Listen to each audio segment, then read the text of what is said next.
this message is going to be kind of for the younger generation of athletes out there. Make sure that you're focused on your goals as an athlete. Put down the social media, put down the Twitter, the Instagram. None of that matters. If you look at a lot of the famous and successful people in the world, I'm sure there's a lot of influencers out there that kids follow. I'll name a few. I'm sure people will know the name, but guys like Dwayne Johnson, guys, which is The Rock, guys like Kevin Hart, guys like Gary Vaynerchuk,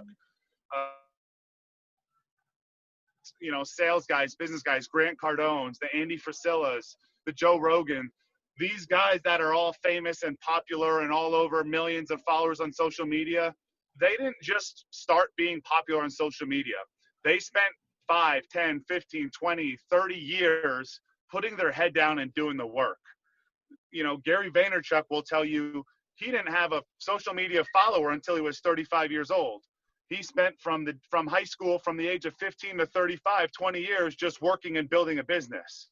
Yeah, then he became popular on social media, right? This whole overnight success thing, it doesn't exist, right? The Rock, Dwayne Johnson, his story of success, a failed athlete. You want to talk about a failed athlete who then got a 9-to-5 job. He woke up at 4 a.m. every morning and went to the gym for 2 hours, worked a 9-to-5, and then at 5 o'clock, he went and worked on his acting from 6 to 12 o'clock every night and did that for 3 years straight before he made his first penny in the acting world.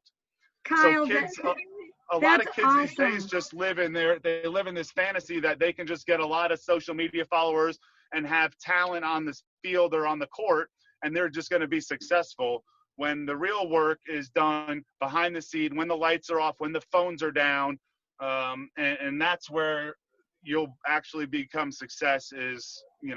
That's what I would say. Kids are losing focus on what it actually takes to be successful, and that would be my advice to everybody. Great advice. Kyle, we're out of time. I want to thank you for being today's guest. This is Kayla Bradham, host of Legacy After the Locker Room, reminding you to live your legacy. This is Kyle Auffray, Vice President of Gamebreaker, and you're listening to Kayla Bradham and the Legacy After the Locker Room podcast.